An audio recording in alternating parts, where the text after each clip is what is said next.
ಶ್ರೀ ಗಣೇಶ ಶಾರದಾ ಗುರುಭ್ಯೋ ನಮಃ.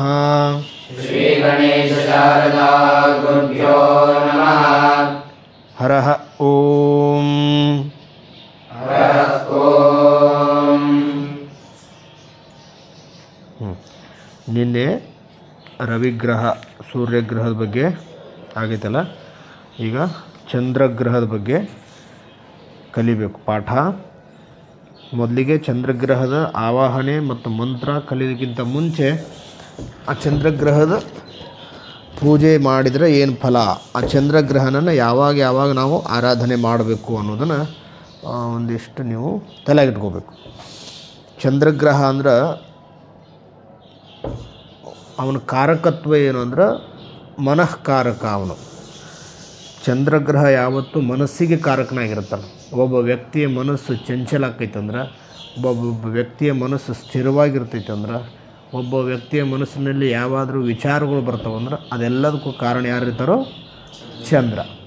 ಯಾವಾಗಲೂ ಮನಃಕಾರಕನಾಗಿರುವಂಥ ಚಂದ್ರ ಅತ್ಯಂತ ಪ್ರತಿಯೊಬ್ಬ ವ್ಯಕ್ತಿಯ ಮನಸ್ಸಿನ ಮೇಲೆ ಬಹಳ ಪ್ರಭಾವವನ್ನು ಬೀರ್ತಾನೆ. ವಾತಾವರಣಕ್ಕೆ ತಕ್ಕಂಗೆ ಆಗಿರಬಹುದು, ಆನಂತರ ಮನುಷ್ಯನ ಮೆದುಳಿನಲ್ಲಿ ಬರುವಂತಹ ವಿಚಾರಗಳಿಗೆ ತಕ್ಕಂಗೆ ಆಗಿರಬಹುದು, ಮನುಷ್ಯನ ಆರೋಗ್ಯಕ್ಕೆ ತಕ್ಕಂಗೆ ಆಗಿರಬಹುದು, ಆನಂತರ ಮನುಷ್ಯನ ಸುತ್ತಮುತ್ತ ಇರುವಂತಹ ವ್ಯವಹಾರಗಳಿಗೆ ಸಂಬಂಧಿಸಿದಂಗೆ ಆಗಿರಬಹುದು, ಸಮಾಜದಲ್ಲಿ ಆಗುವಂಥ ಪರಿವರ್ತನೆಗಳಿಗಾಗಿರಬಹುದು. ಈ ರೀತಿ ತನ್ನ ಸುತ್ತು ಯಾವ ಒಂದು ಪ್ರಭಾವ ಇರ್ತೈತೋ ಅದಕ್ಕೆ ತಕ್ಕಂಗೆ ಪರಿವರ್ತನೆ ಆಗುವಂತಹ ಮನಸ್ಸನ್ನು ಯಾರು ನೀಡ್ತಾರಂದ್ರೆ ಆ ಚಂದ್ರಗ್ರಹದ ಪ್ರಭಾವದಿಂದ ಅದು ಅತ್ಯಂತ ಸೂಕ್ಷ್ಮವಾಗಿ ಅದರ ಮೇಲೆ ಪರಿಣಾಮ ಬೀರ್ತೈತಿ. ಚಂದ್ರಗ್ರಹ ಯಾವಾಗಲೂ ಮನುಷ್ಯನ ಮನಸ್ಸನ್ನು ಕಂಟ್ರೋಲ್ ಮಾಡುವಂಥ ಕೆಪಾಸಿಟಿ ಅವಂತಕ್ಕಿರ್ತದೆ. ರಿಮೋಟ್ ಕಂಟ್ರೋಲ್ ಅಂತಾರಲ್ಲ, ಹಂಗೆ ಪ್ರತಿಯೊಬ್ಬ ಮನುಷ್ಯನ ಮನಸ್ಸನ್ನು ಕಂಟ್ರೋಲ್ ಮಾಡುವಂಥದ್ದು ಚಂದ್ರಗ್ರಹಣ. ಒಂದು ವಿಶೇಷವಾಗಿರುವಂಥ ಆ ಚಂದ್ರಗ್ರಹನಿಂದ ಬರುವಂತಹ ಕಿರಣಗಳು ಏನಿರ್ತಾವೆ ಅವು ಹಗಲಿನಲ್ಲಿ ಕಾಣಂಗಿಲ್ಲ, ಆದ್ರೆ ರಾತ್ರಿಯಲ್ಲಿ ನಿಮಗೆ ಚಂದ್ರ ಕಾಣ್ತಾನೆ, ಹಗಲಿನಲ್ಲಿ ಕಾಣಂಗಿಲ್ಲ. ಆದ್ರೆ ಆ ಚಂದ್ರಗ್ರಹದ ಕಿರಣಗಳು ಹಗಲು ಮತ್ತು ರಾತ್ರಿ ಯಾವತ್ತೂ ನಿಮ್ಮ ಮೇಲೆ ಪ್ರಭಾವ ಬೀರ್ತಾನೆ ಇರ್ತಾವೆ. ಅದಕ್ಕಾಗಿ ಆ ಚಂದ್ರಗ್ರಹಣ ಪ್ರಭಾವ ಮನಸ್ಸಿನ ಮೇಲಾಗುವಂತಹ ಪ್ರಭಾವಗಳು ನಮ್ಮ ಯಾವಾಗಲೂ ಪಾಸಿಟಿವ್ ಆಗಿರಬೇಕು. ನಮಗೆ ಬೇಕಾಗುವ ಹಾಗೆ ಆ ಚಂದ್ರಗ್ರಹಣ ಪ್ರಭಾವದಿಂದ ನಮ್ಮ ಮನಸ್ಸು ನಿರ್ಮಾಣ ಆಗಬೇಕು ಅನ್ನುವಂಥ ಉದ್ದೇಶದಿಂದ ಈ ಚಂದ್ರಗ್ರಹಣ ಆರಾಧನೆಯನ್ನು ಮಾಡ್ತಾರೆ. ಉದಾಹರಣೆಗೆ ಮನೆಯೊಳಗೆ ಗೃಹ ಪ್ರವೇಶ ಇದ್ದಾಗ, ಆನಂತರ ನಿಮ್ಮ ಮನೆಯೊಳಗೆ ಯಾವುದೋ ಒಂದು ಶಾಂತಿ ಕರ್ಮ ಇದ್ದಾಗ ಆವಾಗ ನವಗ್ರಹ ಪೂಜೆ ಮಾಡಿಸ್ತಾರೆ. ಆವಾಗ ಚಂದ್ರಗ್ರಹಣ ಆರಾಧನೆ ಮಾಡೋದರಿಂದ, ನಿಮ್ಮ ಮನೆಯಲ್ಲಿ ಚಂದ್ರಗ್ರಹಣ ಆರಾಧನೆ ಮಾಡೋದರಿಂದ ಏನು ಫಲ ಸಿಗ್ತೈತಿ ಅಂದ್ರೆ, ಮನೆಯೊಳಗೆ ಸುಮಾರು ಯಾರೂ ಇಲ್ಲ ಅಂದರೂ ಕನಿಷ್ಠ ಇಬ್ಬರು ಗಂಡ ಹೆಂಡತಿ, ಒಂದೆರಡು ಮಕ್ಕಳು, ಒಂದಿಷ್ಟು ಜನ ಇದ್ದೇ ಇರ್ತಾರೆ. ಇರುವಂತಹ ಕುಟುಂಬದಲ್ಲಿ ಇರುವಂತಹ ಜನರ ಮನಸ್ಸುಗಳು ಯಾವತ್ತೂ ಶುಭ್ರವಾಗಿರಬೇಕು, ಮನಸ್ಸುಗಳು ಯಾವತ್ತೂ ಪ್ರೀತಿಪೂರ್ವಕವಾಗಿ ಅಲ್ಲಿ ಬೆರೆತಿರಬೇಕು. ಮನೆಯೊಳಗೆ ಒಂದು 4 ಜನ 5 ಜನ ಅದಾರಂದ್ರೆ ಅವರು ಮಾನಸಿಕವಾಗಿ ಒಬ್ಬರನ್ನೊಬ್ಬರು ಅರ್ಥ ಮಾಡ್ಕೊಂಡು ಅವ್ರು ಇದ್ದರು ಅಂದ್ರೆ ಆ ಮನೆ ಚಂದಾಗಿ ನಡಿತೈತಿ. ಇಲ್ಲಾಂದ್ರೆ ಏನಾಕತಿ, ಮನೆಯೊಳಗೆ ಜಗಳ ಆಕ್ಕವು, ಯುದ್ಧ ಆಕ್ಕವು, ಬಡದಾಟ ಆಕ್ಕವು, ಗಂಡ ಹೆಂಡತಿ ನಡು ಇಂಥ ಜಗಳಗಳಾದವು ಅಂದ್ರೆ ಡೈವರ್ಸ್ ಆಕ್ಕವು. ಅಪ್ಪ ಮಕ್ಕಳ ನಡು ಇಂಥ ಮಾನಸಿಕ ಸಮಸ್ಯೆಗಳು ಬಂದು ಅಂದ್ರೆ ಅಪ್ಪ ಮಕ್ಕಳು ದೂರ ಆಕ್ಕಾರ. ತಂದೆ ಮತ್ತು ಮಕ್ಕಳ ನಡು ಆಗಿದ್ದ ಅಂತಹ ಜಗಳಗಳಿಂದ ಕುಟುಂಬದಲ್ಲಿ ಎಲ್ಲರ ಮನಸ್ಸು ಚಂಚಲ ಆಗಿಬಿಡ್ತೈತಿ. ಎಲ್ಲರ ಮನಸ್ಸು ಅವ್ರ ಮನಸ್ಸಿನ ಮೇಲೆ ಯಾವುದೋ ಒಂದು ವಿಶೇಷವಾಗಿರುವಂಥ ಪರಿಣಾಮ ಬಿದ್ದು ಒಬ್ಬರೊಬ್ಬರು ಮನಸ್ಸು ಒಡೆದೋಗ್ಬಿಡ್ತಾವೆ. ಆವಾಗ ಕುಟುಂಬದಲ್ಲಿ ಐಕ್ಯತೆ ಇರೋಂಗಿಲ್ಲ, ಕುಟುಂಬದಲ್ಲಿ ಏಕತೆ ಇರೋಂಗಿಲ್ಲ, ಎಲ್ಲರ ಮನಸ್ಸುಗಳಲ್ಲಿರುವಂಥ ಭಾವನೆಗಳು ಒಂದೇ ಥರನಾಗಿರೋಂಗಿಲ್ಲ. ಹಾಗಾಗಿ ಆ ಮನೆಯಲ್ಲಿ ಕಲಹಗಳು, ಆನಂತರ ಮನೆಯೊಳಗೆ ಅಶಾಂತಿ, ಮನೆಯೊಳಗೆ ಜಗಳ, ಮನೆಯೊಳಗೆ ಯಾವತ್ತೂ ಒಂದು ನೆಗೆಟಿವ್ ಎನರ್ಜಿ ತುಂಬ್ಕೊಂಡ್ಬಿಡ್ತೈತಿ. ಯಾವಾಗ ಮನೆಯಲ್ಲಿ ಇರುವಂತಹ ಜನರ ಮನಸ್ಸಿನಲ್ಲಿ ವಿಚಾರಗಳು ಯಾವಾಗ ಶುದ್ಧವಾಗಿ, ಶುಭ್ರವಾಗಿ, ನಿಷ್ಕಲ್ಮಶವಾಗಿ ಒಂದೇ ರೀತಿಯಾಗಿರುವಂಥ ವಿಚಾರಗಳು ಇರ್ತಾವೋ ಅಂಥ ಮನೆಯೊಳಗೆ ಯಾವತ್ತೂ ಶಾಂತಿ ನೆಲೆಸಿರ್ತೈತಿ. ಅಂಥ ಮನೆಯೊಳಗೆ ಯಾವತ್ತೂ ವಾಸ ಮಾಡುವಂತಹ ವ್ಯಕ್ತಿಗಳು, ವಾಸ ಮಾಡುವಂಥವರು ಸುಖವಾಗಿ ಜೀವನವನ್ನು ನಡೆಸ್ತಾರೆ. ಹಾಗಾಗಿ ಈ ಚಂದ್ರಗ್ರಹಣ ಆರಾಧನೆಯನ್ನು ಮನೆಯೊಳಗೆ ಮಾಡೋದರಿಂದ ಯಾವ ವ್ಯಕ್ತಿ ಈ ಚಂದ್ರಗ್ರಹಣ ಆರಾಧನೆಯನ್ನು ಶುದ್ಧವಾಗಿ ಪರಿಶುದ್ಧ ಮನಸ್ಸಿನಿಂದ ಈ ಚಂದ್ರಗ್ರಹಣ ಆರಾಧನೆ ಮಾಡ್ತಾನೋ ಅಂತಹ ಯಜಮಾನನ ಮನೆಯಲ್ಲಿ ಯಾವತ್ತೂ ಶಾಂತಿ ನೆಲೆಸ್ತದೆ. ಅಂತಹ ಯಜಮಾನನ ಮನೆಯೊಳಗೆ ಒಬ್ಬರಿಗೊಬ್ಬರು ಮನಸ್ಸಿನಲ್ಲಿ ಅತ್ಯಂತ ಉತ್ಸಾಹಭರಿತವಾಗಿರುವಂತಹ, ಒಬ್ಬರೊಬ್ಬರಲ್ಲಿ ಒಬ್ಬರು ಪ್ರೀತಿಪೂರ್ಣವಾಗಿರುವಂತಹ ಅನ್ಯೋನ್ಯ ಭಾವನೆ ಈ ಚಂದ್ರನಿಂದ ಬೆಳಗ್ತದೆ. ಯಾವತ್ತೂ ಈ ಚಂದ್ರಗ್ರಹಣ ಒಂದು ಆಶೀರ್ವಾದ ಇರುವಂತಹ ವ್ಯಕ್ತಿಗೆ ಮನಸ್ಸು ಚಂಚಲ ಆಗೋದಿಲ್ಲ. ಆನಂತರ ಮನಸ್ಸಿನಲ್ಲಿ ಕೆಟ್ಟ ವಿಚಾರಗಳು ಬರೋದಿಲ್ಲ. ಮನಸ್ಸಿನಲ್ಲಿ ಕೆಟ್ಟ ವಿಚಾರ ಬರಬೇಕಾಗಿತ್ತು ಅಂದರೆ ಚಂದ್ರಗ್ರಹಣ ಕೋಪದೃಷ್ಟಿ ಬಿದ್ದತೆ ತಿಳ್ಕೋಬೇಕು. ಮನಸ್ಸಿನಲ್ಲಿ ಒಳ್ಳೆಯ ವಿಚಾರಗಳು ಬರಾಕತ್ತು ಅಂದ್ರೆ ಆವಾಗ ನಮ್ಮ ಚಂದ್ರಗ್ರಹ ನಮ್ಮ ಮೇಲೆ ಅತ್ಯಂತ ಪ್ರೀತಿಯಿಂದ ನಮಗೆ ಆಶೀರ್ವಾದ ಮಾಡಾಕತ್ತಾನ ತಿಳ್ಕೊಳ್ಬೇಕು. ಆನಂತರ ಕೆಲವೊಂದಿಷ್ಟು ಜನರಿಗೆ ಉದಾಹರಣೆಗೆ ಈಗ ಮನೋಬುದ್ಧಿ ಪ್ರಸಾದಂಚ ಮಾತೃ ಚಿಂತಾಚ ಚಂದ್ರಮ ಅನ್ನುವಂಥದ್ದು ಈ ಚಂದ್ರಗ್ರಹಣ ಕಾರಕತ್ವವನ್ನು ಹೇಳಿಕೊಡ್ತದೆ. ಹೆಂಗೋ ಹಂಗೆ ಎಲ್ಲರೂ ಒಂದೇ ರೀತಿಯಾಗಿರುವಂತಹ ಬುದ್ಧಿಶಕ್ತಿಯನ್ನು ಹೊಂದಿರಂಗಿಲ್ಲ. ಒಂದಿಷ್ಟು ಜನ ಬುದ್ಧಿಮಾಂದ್ಯರಿರ್ತಾರೆ, ಒಂದಿಷ್ಟು ಜನ ತಲೆ ಕೆಟ್ಟಿರ್ತೈತೆ ಅಂತ ಗೊತ್ತಾ, ಒಂದಿಷ್ಟು ಜನ ತಲೆ ಕೆಟ್ಟರು ಇರ್ತಾರೆ.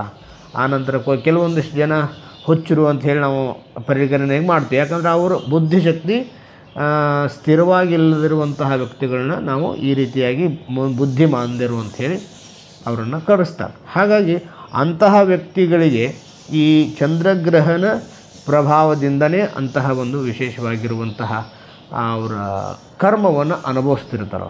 ಹಾಗಾಗಿ ಯಾರಿಗೆ ಬುದ್ಧಿಮಾಂದ್ಯ ಇರ್ತಿತ್ತೋ ಅಂಥವ್ರಿಗೆ ಚಂದ್ರನ ಒಂದು ಪ್ರಭಾವದಿಂದನೇ, ಚಂದ್ರನ ಒಂದು ದೋಷ ಇದ್ದಾಗ, ಚಂದ್ರಗ್ರಹಣ ಕೋಪ ಉಂಟಾದಾಗ, ಹಿಂಗೆ ಕೆಲವೊಂದು ಸಂದರ್ಭಗಳಲ್ಲಿ ಚಂದ್ರಗ್ರಹಣವನ್ನು ತಿರಸ್ಕಾರ ಮಾಡಿರುವಂಥವ್ರಿಗೆ ಮಾತ್ರ ಅಂತಹ ಒಂದು ಪರಿಣಾಮವನ್ನು ಅನುಭವಿಸ್ಬೇಕಾಗ್ತೈತಿ. ಯಾರು ಈ ಚಂದ್ರಗ್ರಹಣನ ಸರಿಯಾಗಿ ಶುದ್ಧವಾಗಿ ವಿಚಾರಪೂರ್ಣವಾಗಿ ಆನಂತರ ಭಕ್ತಿ ಶ್ರದ್ಧೆಯಿಂದ ಈ ಚಂದ್ರಗ್ರಹಣ ಆರಾಧನೆ ಮಾಡ್ತಾರೋ ಅಂಥವ್ರಿಗೆ ತಾಯಿ ಆಶೀರ್ವಾದ ಆಕತಿ. ಇನ್ನೊಂದು ಈ ಚಂದ್ರನಿಗೆ ಮಾತೃಕಾರಕನು ಅಂತ ಹೇಳ್ತಾರೆ. ಮನೋಬುದ್ಧಿ ಪ್ರಸಾದಂಚ ಮಾತೃ ಚಿಂತಾಚ ಚಂದ್ರಮ. ತಾಯಿಯ ಒಂದು ಕೃಪಾ ಕಟಾಕ್ಷ ಆಗಬೇಕಾಗಿತ್ತು. ಯಾರಿಗೆ ಕೆಲವೊಂದಿಷ್ಟು ಜನರಿಗೆ ಹುಟ್ಟಿದಿರುವಂಥ ಸಂದರ್ಭದಲ್ಲಿ ಕುಂಡಲಿ ಒಳಗೆ, ಜನ್ಮ ಕುಂಡಲಿ ಒಳಗೆ ಚಂದ್ರಗ್ರಹ ಷಷ್ಠ, ಅಷ್ಟಮ, ದ್ವಾದಶ ಇಂತಹ ದುಷ್ಟ ಸ್ಥಾನಗಳಲ್ಲಿದ್ದು ಯಾವ ಲಗ್ನವನ್ನು ಯಾವ ಚಂದ್ರ ನೋಡ್ತಿರ್ತಾನೋ ಅಂಥವ್ರಿಗೆ ಒಂದಿಷ್ಟು ದುಷ್ಪರಿಣಾಮಗಳಾಗುವಂತಹ ಸಂದರ್ಭ ಇರ್ತೈತಿ. ಆನಂತರ ಜನ್ಮ ಸಮಯದಲ್ಲಿ ಕೆಲವೊಂದಿಷ್ಟು ಗ್ರಹಗಳ ಸ್ಥಾನ ಪಲ್ಲಟದಿಂದ ಆ ಒಬ್ಬ ವ್ಯಕ್ತಿಗೆ ಮಾತೃದೋಷ ಅಂದ್ರೆ ಮಾತೃಶಾಪ ಅನ್ನುವಂತಹ ಒಂದು ದೋಷ ಉಂಟಾಗಿರ್ತೈತಿ. ಅಂತಹ ದೋಷ ನಿವಾರಣೆಗಾಗಿ ಸಹಿತ ಆ ವ್ಯಕ್ತಿ ಮಾತೃಶಾಪವನ್ನು ಕಳ್ಕೊಳ್ಬೇಕಾಗಿತ್ತು ಅಂದ್ರೂ ಮುಖ್ಯವಾಗಿ ಈ ಚಂದ್ರಗ್ರಹಣ ಆರಾಧನೆಯನ್ನು ಮಾಡ್ಕೊಳ್ಬೇಕಾಗ್ತದೆ. ಮಾತೃಶಾಪ ಉಂಟಾಗ್ತೈತಿ. ಯಾಕಂದ್ರೆ ಪೂರ್ವ ಜನ್ಮದಲ್ಲಿ ತಾಯಿಗೆ ನಾವು ಅವಾಚ್ಯ ಶಬ್ದಗಳಿಂದ ಮಾತಾಡೋದಾಗಿರಬಹುದು, ತಾಯಿಯ ಸೇವೆಯಿಂದ ವಂಚಿತರಾಗಿರಬಹುದು, ಆನಂತರ ತಾಯಿಗೆ ಅಗೌರವವಾಗಿ ನಡ್ಕೊಂಡಿರುವಂಥ ಪ್ರಸಂಗ ಆಗಿರ್ಬೋದು. ಹೋದ ಜನ್ಮದಾಗಲ್ಲ, ಇದ ಜನ್ಮದಾಗ ನಾವು ಅಂತಹ ತಪ್ಪುಗಳನ್ನ ಮಾಡಿದ್ದೀವಿ ಅಂದ್ರೆ ಅಂತಹ ಒಂದು ಪರಿಣಾಮ ಏನಾಗ್ತೈತೆ ಅಂದ್ರೆ ಚಂದ್ರಗ್ರಹಣ ದುಷ್ಟ ದೃಷ್ಟಿಗೆ ನಾವು ಒಂದು ಬಿದ್ದು ಬಿಡ್ತೀವಿ. ಹಾಗಾಗಿ ಅಂತಹ ಚಂದ್ರಗ್ರಹಣ ದುಷ್ಟ ದೃಷ್ಟಿಗೆ ನಾವು ಬೀಳಲಾರ್ದೆ ಅಂತಹ ಚಂದ್ರಗ್ರಹಣ ಒಂದು ಪ್ರೀತಿಪೂರ್ಣವಾಗಿರುವಂತಹ ದೃಷ್ಟಿಗೆ ನಾವೆಲ್ಲರೂ ಬಿದ್ದೀವಿ ಅಂದ್ರೆ ಅಂಥವ್ರಿಗೆ ಆ ಚಂದ್ರಗ್ರಹಣ ಪ್ರಭಾವದಿಂದ ಮಾತೃಶಾಪ ನಿವಾರಣೆ ಆಗ್ತೈತಿ. ಆನಂತರ ಚಂದ್ರ ಕುಂಡಲಿಯಲ್ಲಿ ಷಷ್ಠಾಷ್ಟಮ ದ್ವಾದಶ ಸ್ಥಾನದಲ್ಲಿದ್ದಾಗ ಉಂಟಾಗುವಂತಹ ದೋಷನೂ ಕೂಡ ನಿವಾರಣೆ ಆಗ್ತೈತಿ. ಹೀಗೆ ಒಟ್ಟಿನಲ್ಲಿ ಚಂದ್ರಗ್ರಹಣ ಆರಾಧನೆಯಿಂದ ಮನಸ್ಸು ನಿಗ್ರಹ ಆಕೈತಿ, ಮನಸ್ಸು ಶಾಂತಿಯಿಂದ ಪರಿವರ್ತನೆ ಮಾಡ್ತೈತಿ. ಯಾವ ಮನೆ ಒಳಗೆ ಕರೆಕ್ಟಾಗಿ ಚಂದ್ರಗ್ರಹಣ ಆಶೀರ್ವಾದ ಇರ್ತೈತೋ ಅಂಥವ್ರ ಮನೆಯಲ್ಲಿ ಯಾವತ್ತು ಶಾಂತಿ ನೆಲೆಸ್ತೈತಿ ಅನ್ನೋದನ್ನು ತಲೆಗಿಟ್ಕೋಬೇಕು. ಯಾವಾಗಲೂ ಮನುಷ್ಯನ ಮನಸ್ಸು ನಿಗ್ರಹ ಬೇಕಾಗಿತ್ತು ಅಂದ್ರೆ ನಮಗೆ ಚಂದ್ರ ಬೇಕು, ಇದೊಂದು ತಲೆಗಿಟ್ಕೊಂಡ್ಬಿಡ್ಬೇಕು. ಸೂರ್ಯಂದು ನಾವು ಏನು ತಿಳ್ಕೊಂಡಿವಿ, ಆತ್ಮಕಾರಕನಾಗಿರುವಂಥ ಸೂರ್ಯ ಸಮಾಜದಲ್ಲಿ ನಾವೊಂದು ಗತ್ತು ಮೇಂಟೈನ್ ಮಾಡಬೇಕಾಗಿತ್ತು ಅಂದ್ರೆ ಒಂದು ನಾಯಕತ್ವದ ಗುಣ ನಮ್ಮಲ್ಲಿ ಬೆಳೆಸ್ಕೊಳ್ಬೇಕಾಗಿತ್ತು ಅಂದ್ರೆ ಇಂತಹ ಕೆಲವು ವಿಶೇಷವಾಗಿರುವಂತಹ ಗುಣಗಳು ಬೇಕಾದಾಗ ನಾವು ಸೂರ್ಯಗ್ರಹನ ಆರಾಧನೆ ಮಾಡ್ತೀವಿ. ಆದರೆ ಮನುಷ್ಯನಲ್ಲಿ ಎಲ್ಲದಕ್ಕಿಂತ ಮುಖ್ಯವಾಗಿರುವಂಥದ್ದು ಶಾಂತಿ. ಮನಸ್ಸು ನಮ್ಮ ಕೈಯೊಳಗಿತ್ತು ಅಂದರೆ ನಾವು ಏನು ಬೇಕಾದ ಸಾಧನೆ ಮಾಡ್ಬೋದು. ಮನಸ್ಸು ಅನ್ನುವಂತಹ ಲಗಾಮ ನಮ್ಮ ಕೈಯಾಗಿತ್ತು, ಮನಸ್ಸನ್ನು ವಿಚಾರವನ್ನು ಬೆಳೆಸುವಂತಹ ಲಗಾಮ್ ನಮ್ಮ ಕೈಯಾಗಿತ್ತು ಅಂದ್ರೆ ನಮ್ಮ ಜೀವನ ಸರಿಯಾಗಿ ನಡೆಯೋದ್ರಿಂದ ಮುಖ್ಯವಾಗಿ ಮನಃಕಾರಕನಾಗಿರುವಂಥ ಚಂದ್ರಗ್ರಹನ ಆರಾಧನೆ ಮಾಡೋದರಿಂದ ನಮ್ಮ ಮನೋಹನಿಗ್ರಹ ಆಗೋದ್ರ ಜೊತೆಗೆ ಅನೇಕ ದೋಷಗಳು ನಿವಾರಣೆ ಆಗ್ತವೆ. ಚಂದ್ರಗ್ರಹನ ಆರಾಧನೆಯಿಂದ ಮನೆಯಲ್ಲಿ ಪರಸ್ಪರ ಸಂಬಂಧಗಳು ಪ್ರೀತಿಪೂರ್ಣವಾಗಿ ಇರ್ತಾವೆ ಅನ್ನೋದನ್ನು ತಿಳ್ಕೊಂಬಿಡೋದು. ಅದಕ್ಕೆ ಯಾವ ಮನೆಯಲ್ಲಿ ನೀವು ಚಂದ್ರಗ್ರಹಣ ಅಂದರೆ ನವಗ್ರಹ ಪೂಜೆ ಮಾಡ್ತಿರ್ತೀರೋ ಅಂತಹ ಮನೆಯಲ್ಲಿ ಚಂದ್ರಗ್ರಹಣ ಕಟಾಕ್ಷ ಉಂಟಾಗಬೇಕಾಗಿತ್ತು ಅಂದ್ರೆ, ಪ್ರೀತಿ ಉಂಟಾಗಬೇಕಾಗಿತ್ತು ಅಂದ್ರೆ, ಅವನ ಆಶೀರ್ವಾದ ಬೇಕಾಗಿತ್ತು ಅಂದ್ರೆ ಇವೆಲ್ಲ ಕಾರಣಗಳಿಂದ ಆ ಮನೆಯಲ್ಲಿ ಶಾಂತಿ ನೆಲೆಸಬೇಕು ಅನ್ನುವಂತಹ ವಿಶೇಷವಾಗಿರುವಂಥ ಸಂಕಲ್ಪವನ್ನು ನೀವೆಲ್ಲರೂ ಮಾಡಬೇಕು. ಕೇವಲ ಬರೀ ಪೂಜೆ ಮಾಡುವಂಥ ಸಂದರ್ಭದಲ್ಲಿ ಹೋಗಿ ಪೂಜೆ ಮಾಡಿ ಬರೋದರಿಂದ ಆ ಮನೆಯಲ್ಲಿ ಅಂತಹ ಫಲ ಉಂಟಾಗೋದಿಲ್ಲ. ನಾವು ಪೂಜೆ ಮಾಡುವುದ್ರ ಜೊತೆಗೆ ನಮ್ಮ ಆತ್ಮಶುದ್ಧಿಯಿಂದ ಪುರೋಹಿತರಾಗಿರುವಂಥವ್ರ ಕರ್ತವ್ಯ ಏನಂದ್ರೆ ಮಾಡಿರುವಂಥ ಪೂಜೆಗೆ ದಕ್ಷಿಣ ತಗೊಂಡು ಬರುವುದು ಮಾತ್ರವಲ್ಲದೆ ಯಾವ ಮನೆಯಲ್ಲಿ ಪೂಜೆ ಮಾಡಿರ್ತೀವೋ ಅಂತಹ ಯಜಮಾನರಿಗೆ ಒಳ್ಳೆಯದಾಗಲಿ, ಈ ಗ್ರಹದ ಪರಿಣಾಮವಾಗಿ ಅವ್ರಿಗಿರುವಂಥ ಕಷ್ಟಗಳು ನಿವಾರಣೆ ಆಗಲಿ, ಈ ಪೂಜೆಯ ಪರಿಣಾಮವಾಗಿ ಅವ್ರಿಗೆ ಬಂದಿರುವಂತಹ ಎಲ್ಲ ಕಷ್ಟ ನಷ್ಟಗಳು ನಿವಾರಣೆಯಾಗಿ ಒಳ್ಳೆಯದಾಗಲಿ ಅಂಥೇಳಿ ನಿಮ್ಮ ನಿಷ್ಕಲ್ಮಶವಾದ ಮನಸ್ಸಿನಿಂದ ಒಂದು ಭಗವಂತನಿಗೆ ಒಂದು ಕೋರಿಕೆ ಏನಿರ್ತೈತಲ್ಲ ಅದು ಭಾಳ ಇಂಪಾರ್ಟೆಂಟ್ ಇರ್ತದೆ. ಹಾಗಾಗಿ ನೀವು ಎಷ್ಟು ಪೂಜೆ ಮಾಡಿ ಎಷ್ಟು ದಕ್ಷಿಣ ತಗೋರಿ, ಅದ್ರ ಜೊತೆಗೆ ನಿಮಗೆ ನಿಷ್ಕಲ್ಮಶವಾಗಿರುವಂಥ ಮನಸ್ಸಿನಿಂದ ಒಂದು ಸಾರಿ ದೇವರಿಗೆ ಸಲ್ಲಿಸುವಂತಹ ಆ ಒಂದು ಪ್ರಾರ್ಥನೆ ಐತಲ್ಲ ಅದರಿಂದ ಅವ್ರಿಗೆ ಒಳ್ಳೆಯದಾಗ್ತದೆ. ಹಾಗಾಗಿ ನೀವೆಲ್ಲರೂ ಎಷ್ಟೇ ಪೂಜೆ ಮಾಡಿದರೂ ದೇವರಿಗೆ ಪ್ರಾರ್ಥನೆ ಸಲ್ಲಿಸೋದನ್ನು ಮರಿಬಾರ್ದು. ಅದಕ್ಕೆ ಈಗ ಪೂಜಾ ವಿಧಾನದಲ್ಲಿ ಸಂಕಲ್ಪ ಅಂತ ಹೇಳಿ ಕರೀತಾರೆ. ಅಂಥ ಸಂಕಲ್ಪವನ್ನು ನೀವೆಲ್ಲರೂ ಶ್ರದ್ಧೆಯಿಂದ ಮಾಡಿ ಈ ಚಂದ್ರಗ್ರಹಣ ಪೂಜೆಯನ್ನು ಪ್ರಾರಂಭ ಮಾಡಬೇಕು. ಹೇಳ್ರಿ. ಶ್ರೀ ಗಣೇಶ ಶಾರದಾ ಗುರುಭ್ಯೋ ನಮಃ. ಶ್ರೀ ಗಣೇಶ ಶಾರದಾ ಗುರುಭ್ಯೋ ನಮಃ. ಹರಃ ಓಂ. ಹರಃ ಓಂ. ಆಪ್ಯಾಯಸ್ವೇತ್ಯಸ್ಯ ಮಂತ್ರಸ್ಯ ಆಪ್ಯಾಯಸ್ವೇತ್ಯಸ್ಯ ಮಂತ್ರಸ್ಯ ಆಪ್ಯಾಯಸ್ವೇತ್ಯಸ್ಯ ಮಂತ್ರಸ್ಯ ಗೌತಮ ಋಷಿಃ ಶಿರಸಿ ಗೌತಮ ಋಷಿಃ ಶಿರಸಿ ಗೌತಮ ಋಷಿಃ ಶಿರಸಿ ಗೌತಮ ಋಷಿಃ ಶಿರಸಿ ಗೌತಮ ಋಷಿಃ ಶಿರಸಿ ಗೌತಮ ಋಷಿಃ ಶಿರಸಿ ಸೋಮೋ ದೇವತಾ ಮುಖೇ ಸೋಮೋ ದೇವತಾ ಮುಖೇ ಸೋಮೋ ದೇವತಾ ಮುಖೇ ಸೋಮೋ ದೇವತಾ ಮುಖೇ ಸೋಮೋ ದೇವತಾ ಮುಖೇ ಸೋಮೋ ದೇವತಾ ಮುಖೇ ಗಾಯತ್ರೀ ಛಂದಃ ಹೃದಯೇ ಗಾಯತ್ರೀ ಛಂದಃ ಹೃದಯೇ ಗಾಯತ್ರೀ ಛಂದಃ ಹೃದಯೇ ಗಾಯತ್ರೀ ಛಂದಃ ಹೃದಯೇ ಗಾಯತ್ರೀ ಛಂದಃ ಹೃದಯೇ ಗಾಯತ್ರೀ ಛಂದಃ ಹೃದಯೇ ಯಜಮಾನಸ್ಯ ಸರ್ವರೋಗ ಪರಿಹಾರದ್ವಾರಾ ಯಜಮಾನಸ್ಯ ಸರ್ವರೋಗ ಪರಿಹಾರದ್ವಾರಾ ಯಜಮಾನಸ್ಯ ಸರ್ವರೋಗ ಪರಿಹಾರದ್ವಾರಾ ಅಧಿದೇವತಾ ಪ್ರತ್ಯಧಿದೇವತಾ ಸಹಿತ ಅಧಿದೇವತಾ ಪ್ರತ್ಯಧಿದೇವತಾ ಸಹಿತ ಅಧಿದೇವತಾ ಪ್ರತ್ಯಧಿದೇವತಾ ಸಹಿತ ಚಂದ್ರಗ್ರಹ ಪ್ರಸಾದ ಸಿದ್ಧ್ಯರ್ಥೆ ಚಂದ್ರಗ್ರಹಾರಾಧನೆ ಜಪೆ ವಿನಿಯೋಗಃ ಚಂದ್ರಗ್ರಹ ಪ್ರಸಾದ ಸಿದ್ಧ್ಯರ್ಥೆ ಚಂದ್ರಗ್ರಹಾರಾಧನೆ ಜಪೆ ವಿನಿಯೋಗಃ ಚಂದ್ರಗ್ರಹ ಪ್ರಸಾದ ಸಿದ್ಧ್ಯರ್ಥೆ ಚಂದ್ರಗ್ರಹಾರಾಧನೆ ಜಪೆ ವಿನಿಯೋಗಃ.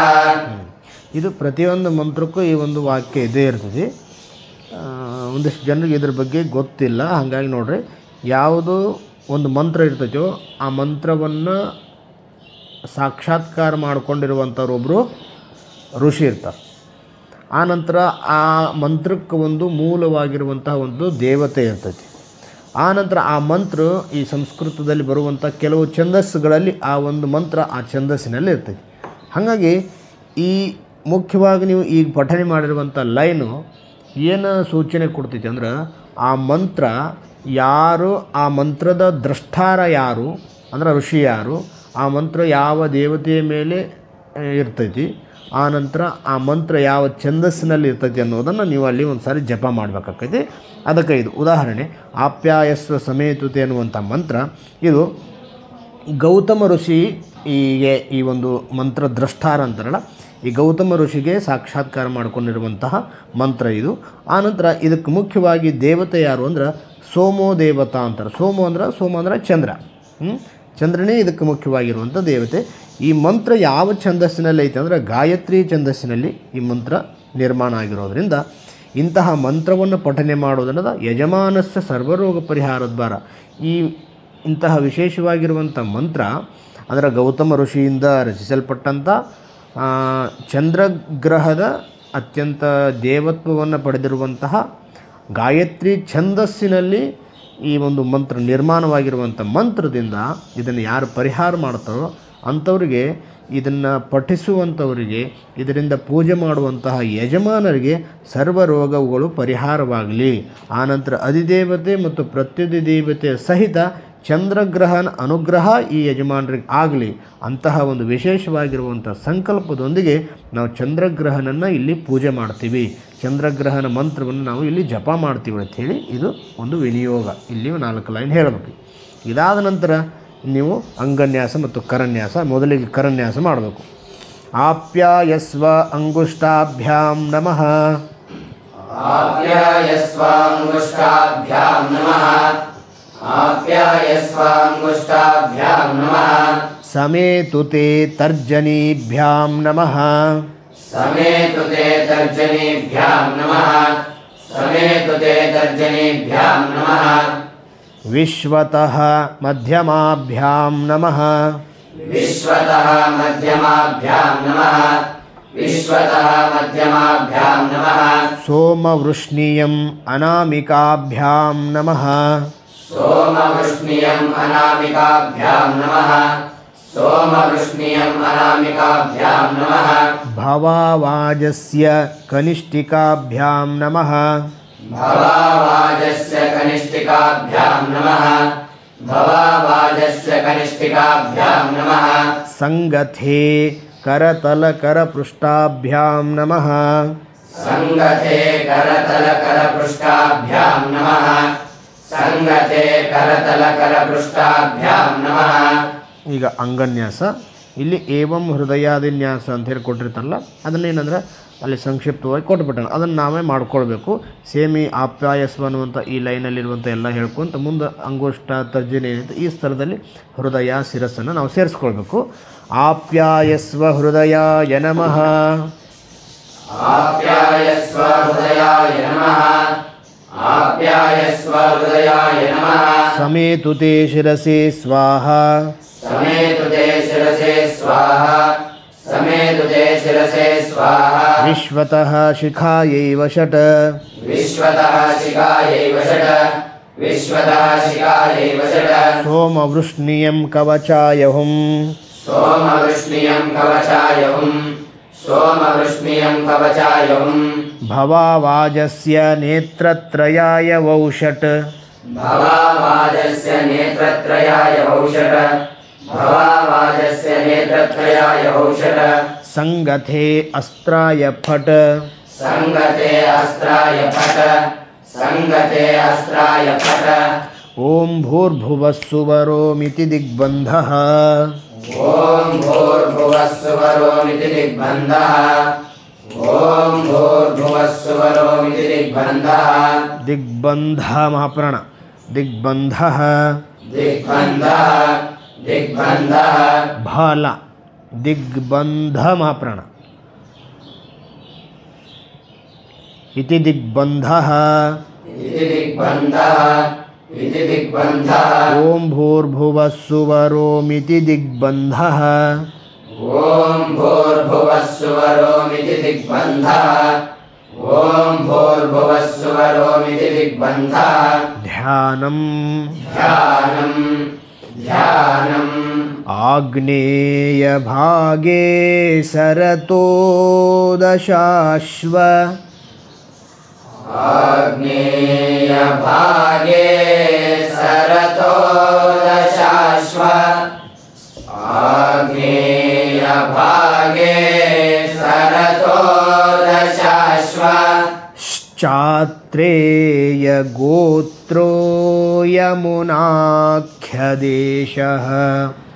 शात्रेय गोत्रो यमुनाख्यदेशः शात्रेय गोत्रो यमुनाख्यदेशः आग्नेयभागे सरतो दशाश्वश्चात्रेय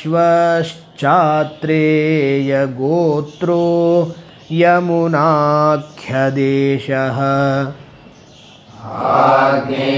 आग्नेयभागे सरतो दशाश्व शात्रेय गोत्रो यमुनाख्यदेशः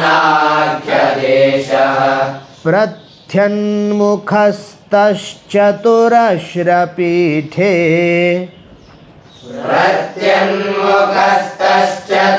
प्रत्यन्मुखस्तश्चतुरश्रपीठे प्रत्यन्मुखस्तश्चतुरश्रपीठे प्रत्यन्मुखस्तश्चतुरश्रपीठे प्रत्यन्मुखस्तश्चतुरश्रपीठे प्रत्यन्मुखस्तश्चतुरश्रपीठे गदाधराङ्गो हिमवत्स्वभावः गदाधराङ्गो हिमवत्स्वभावः गदाधराङ्गो हिमवत्स्वभावः गदाधराङ्गो हिमवत्स्वभावः गदाधराङ्गो हिमवत्स्वभावः गदाधराङ्गो हिमवत्स्वभावः प्रत्यन्मुखस्तश्चतुरश्रपीठे गदाधराङ्गो हिमवत्स्वभावः प्रत्यन्मुखस्तश्चतुरश्रपीठे गदाधराङ्गो हिमवत्स्वभावः प्रत्यन्मुखस्तश्चतुरश्रपीठे गदाधराङ्गो हिमवत्स्वभावः श्वेताम्बरश्वेतवपुः किरीटी श्वेताम्बरश्वेतवपुः किरीटे श्वेताम्बरश्वेतवपुः किरीटे श्वेताम्बरश्वेतवपुः किरीटी श्वेताम्बरश्वेतवपुः किरीटे श्वेताम्बरश्वेतवपुः किरीटे श्वेतद्युतिर्दण्डधरो द्विबाहुः श्वेतद्युतिर्दण्डधरो द्विबाहुः श्वेतद्युतिर्दण्डधरो द्विबाहुः श्वेतद्युतिर्दण्डधरो द्विबाहुः श्वेतद्युतिर्दण्डधरो द्विबाहुः श्वेतद्युतिर्दण्डधरो द्विबाहुः श्वेताम्बरश्वेतवपुः किरीटी श्वेतद्युतिर्दण्डधरो द्विबाहुः श्वेताम्बरश्वेतवपुः किरीटे श्वेतद्युतिर्दण्डधरो द्विबाहुः श्वेताम्बरश्वेतवपुः किरीटे श्वेतद्युतिर्दण्डधरो द्विबाहुः चन्द्रोऽमृतात्मा वरदः किरीटी चन्द्रोऽमृतात्मा वरदः किरीटे चन्द्रोऽमृतात्मा वरदः किरीटे चन्द्रोऽमृतात्मा वरदः किरीटी चन्द्रोऽमृतात्मा वरद किरीटी चन्द्रोऽमृतात्मा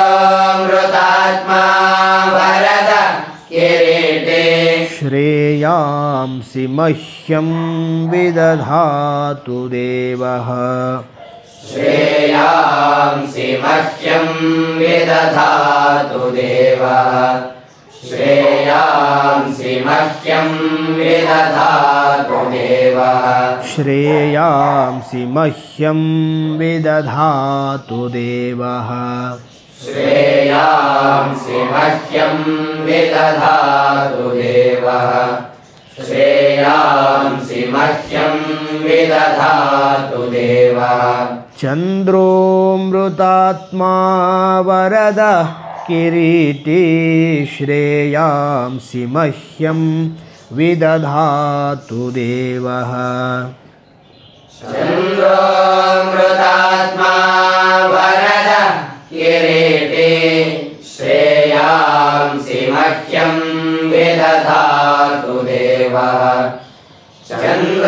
चन्द्रोऽमृतात्मा वरद किरीटी श्रेयांसि मह्यं विदधातु देवः ಈ ರೀತಿಯಾಗಿ ಆ ಗ್ರಹದ ಸ್ಮರಣೆ ಮಾಡಿಕೊಂಡು ಅಂದರೆ ಧ್ಯಾನ ಮಾಡಿಕೊಂಡು ಆನಂತರ ನೆಕ್ಸ್ಟ್ ಗ್ರಹದ ಮಂತ್ರ ಆನಂತರ ಅಧಿದೇವತೆ ಮಂತ್ರ ಪ್ರತ್ಯಧಿದೇವತೆ ಮಂತ್ರವನ್ನು ಉಚ್ಚಾರ ಮಾಡೋದು. ಹರಃ ಓಂ ಹರಃ ಓಂ ಆಪ್ಯಾಯಸ್ವ ಸಮೇತು ತೇ ವಿಶ್ವತಃ ಸೋಮವೃಷ್ಣಿಯಂ आप्यायस्व समेतु ते विश्वतः सोमवृष्णियम् आप्यायस्व समेतु ते विश्वतः सोमवृष्णियम् आप्यायस्व समेतु ते विश्वतः सोमवृष्णियम् आप्यायस्व समेतु ते विश्वतः सोमवृष्णियम् आप्यायस्व समेतु ते विश्वतः सोमवृष्णियम् ವೃಷ್ಣಿ ಟ ಇಲ್ಲಲ್ಲಿ ವೃಷ್ಣಿ ನಾವತ್ತಷ್ಟೇ ಹೇಳಬೇಕು. ಆಪ್ಯಾಯಸ್ವ ಸಮೇತು ತೇ ವಿಶ್ವತಃ ಸೋಮವೃಷ್ಣಿಯಂ आप्यायस्व समेतु ते विश्वतः सोमवृष्णियम् आप्यायस्व समेतु ते विश्वतः सोमवृष्णियम् भवावाजस्य संगथे भवावाजस्य संगथे भवावाजस्य संगथे भवावाजस्य संगथे भवावाजस्य संगथे भवावाजस्य संगथे अप्सु मे सोमो अब्रवीदन्तर्विश्वानि भेषजा अप्सु मे सोमो अब्रवीदन्तर्विश्वानि भेषजा अप्सु मे सोमो अब्रवीदन्तर्विश्वानि भेषजा अप्सु मे सोमो अब्रवीदन्तर्विश्वानि भेषजा अप्सु मे सोमो अब्रवीदन्तर्विश्वानि भेषजा अप्सु मे सोमो अब्रवीदन्तर्विश्वानि भेषजा अग्निं च विश्वशम्भुव अग्निं च विश्वशम्भुव अग्निं च विश्वशम्भुव मापश्च विश्वभेषजीः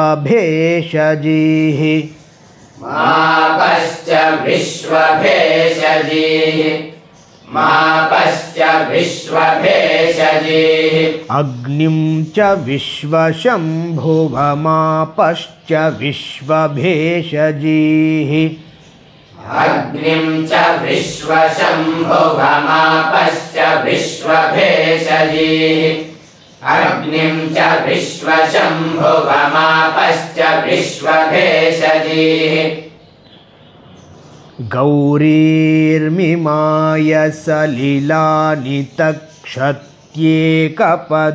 द्विपदी सा चतुष्पदी गौरीर्मिमाय सलिलानि तक्षत्येकपदी द्विपदी सा चतुष्पदी गौरीर्मिमाय सलिलानि तक्षत्येकपदी द्विपदी सा चतुष्पदी गौरीर्मिमाय सलिलानि तक्षत्येकपदी द्विपदी सा चतुष्पदी गौरीर्मिमाय सलिलानि तक्षत्येकपदी द्विपदी सा चतुष्पदी गौरीर्मिमाय सलिलानि तक्षत्येकपदी द्विपदी सा चतुष्पदी अष्टापदी नवपदी बभूवुषी सहस्राक्षरा परमे व्योमन् अष्टापदी नवपदी बभूवुषी सहस्राक्षरा परमे व्योमन् अष्टापदी नवपदी बभूवुषी सहस्राक्षरा परमे व्योमन् अष्टापदी नवपदी बभूवुषी सहस्राक्षरा परमे व्योमन् अष्टापदी नवपदी बभूवुषी सहस्राक्षरा परमे व्योमन् अष्टापदी नवपदी बभूवुषी सहस्राक्षरा परमे व्योमन्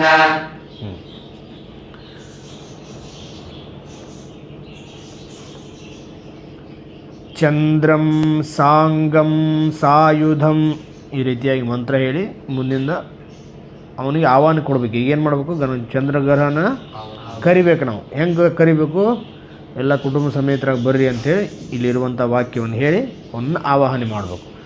ಹೇಳ್ರಿ. ಚಂದ್ರಂ ಸಾಂಗಂ ಸಾಯುಧಂ ಸವಾಹನಂ ಸಶಕ್ತಿಂ ಪತ್ನಿ ಪುತ್ರ ಪರಿವಾರ ಸಮೇತಂ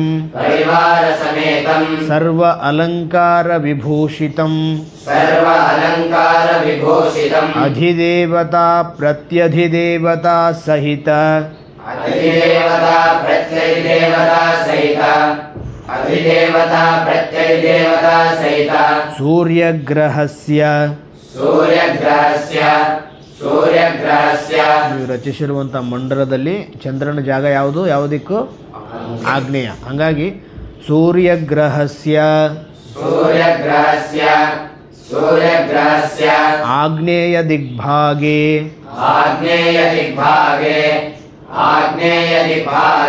ಚಂದ್ರನ ಯಾವ ಚಿಹ್ನೆ? ಅವನ ಮಂಡಲ ಯಾವುದು? ಚತುರಶ್ರ. ಅಲ್ಲಿ ಸೂರ್ಯಗ್ರಹಸ್ಯ ಆಗ್ನೇಯ ದಿಗ್ಭಾಗೆ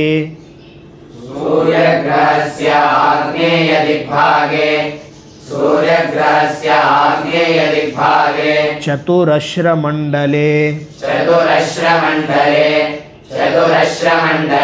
ಸೂರ್ಯನಿಗೆ ಯಾವ ಧಾನ್ಯ? ಚಂದ್ರನಿಗೆ ಚಂದ್ರಗ್ರಹಕ ಅಕ್ಕಿ. ಸೂರ್ಯಗ್ರಹಸ್ಯ ಆಗ್ನೇಯ ದಿಗ್ಭಾಗೆ ಚತುರಶ್ರ ಮಂಡಲೆ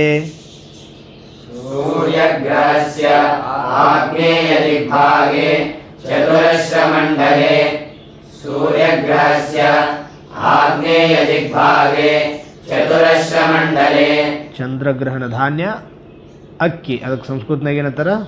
ತಂಡುಲ. ಚತುರಶ್ರ ಮಂಡಲೆ ಆದ್ಕೂಲೆ ತಂಡುಲ ಧಾನ್ಯಸ್ಯೋಪರಿ ಭಗವಂತಂ तण्डुलधान्यस्योपरि भगवन्तम् तण्डुलधान्यस्योपरि भगवन्तम् तण्डुलधान्यस्य उपरि भगवन्तम् इद सूर्यग्रहस्य आग्नेयदिग्भागे चतुरश्रमण्डले तण्डुलधान्यस्योपरि भगवन्तम् सूर्यग्रहस्य आग्नेयदिग्भागे चतुरश्रमण्डले तण्डुलधान्यस्योपरि भगवन्तम् सूर्यग्रहस्य आग्नेयदिग्भागे चतुरश्रमण्डले तण्डुलधान्यस्योपरि भगवन्तम् ಇಷ್ಟು ಪ್ರಾರ್ಥನೆ ಮಾಡಿಕೊಂಡು ಆ ಗ್ರಹವನ್ನು ಆವಾಹನೆ ಮಾಡಬೇಕು. ಓಂ ಭೂಃ ಚಂದ್ರಗ್ರಹಮಾವಾಹಯಾಮಿ. ಓಂ ಭೂಃ ಚಂದ್ರಗ್ರಹಮಾವಾಹಯಾಮಿ. ಓಂ ಭೂಃ ಚಂದ್ರಗ್ರಹಮಾವಾಹಯಾಮಿ. ಓಂ ಭುವಃ ಚಂದ್ರಗ್ರಹಮಾವಾಹಯಾಮಿ. ಓಂ ಭುವಃ ಚಂದ್ರಗ್ರಹಮಾವಾಹಯಾಮಿ. ಓಂ ಭುವಃ ಚಂದ್ರಗ್ರಹಮಾವಾಹಯಾಮಿ. ಓಂ ಭೂರ್ಭುವಸ್ಸುವಃ ಚಂದ್ರಗ್ರಹಮಾವಾಹಯಾಮಿ. ಓಂ ಭೂರ್ಭುವಸ್ಸುವಃ ಚಂದ್ರಗ್ರಹಮಾವಾಹಯಾಮಿ. ಓಂ ಭೂರ್ಭುವಸ್ಸುವಃ ಚಂದ್ರಗ್ರಹಮಾವಾಹಯಾಮಿ. ಓಗುಂ ಸುವಃ ಚಂದ್ರಗ್ರಹಮಾವಾಹಯಾಮಿ. ಓಂ ಸ್ವಃ ಚಂದ್ರಗ್ರಹಮಾವಾಹಯಾಮಿ. ಓಂ ಸ್ವಃ ಚಂದ್ರಗ್ರಹಮಾವಾಹಯಾಮಿ. ಓಂ ಭೂರ್ಭುವಸ್ಸುವಃ ಚಂದ್ರಗ್ರಹಮಾವಾಹಯಾಮಿ. ಓಂ ಭೂರ್ಭುವಸ್ಸುವಃ ಚಂದ್ರಗ್ರಹಮಾವಾಹಯಾಮಿ. ಓಂ ಭೂರ್ಭುವಸ್ಸುವಃ ಚಂದ್ರಗ್ರಹಮಾವಾಹಯಾಮಿ. ಸ್ಥಾಪಯಾಮಿ ಪೂಜಯಾಮಿ. ಸ್ಥಾಪಯಾಮಿ ಪೂಜಯಾಮಿ. ಸ್ಥಾಪಯಾಮಿ ಪೂಜಯಾಮಿ. ಈ ರೀತಿಯಾಗಿ ಆ ಗ್ರಹನನ್ನು ನೀವು ಆ ಮಂಡಲದಲ್ಲಿ ಆವಾಹನೆ ಮಾಡಬೇಕು. ಮಂಡಲದಲ್ಲಿ ಆವಾಹನೆ ಆಗಿರುವಂತಹ ಆ ಚಂದ್ರಗ್ರಹನನ್ನು ಇನ್ಮೇಲೆ ನೀವು ಷೋಡಶ ಉಪಚಾರಗಳಿಂದ ಅಷ್ಟೋಪಚಾರಗಳಿಂದ ಆನಂತರ ಅಷ್ಟೋತ್ತರ ಶತನಾಮಾವಳಿಯ ಮುಖಾಂತರ ಬಿಲ್ವಾರ್ಚನೆ ಪುಷ್ಪಾರ್ಚನೆ ಮಾಡೋದ್ರ ಮುಖಾಂತರ ಧೂಪ ದೀಪ ನೈವೇದ್ಯ ಇವೆಲ್ಲವನ್ನು ಸಮರ್ಪಣೆ ಮಾಡಿ ಷೋಡಶ ಉಪಚಾರಗಳಿಂದ ಪೂಜೆ ಮಾಡಬೇಕು.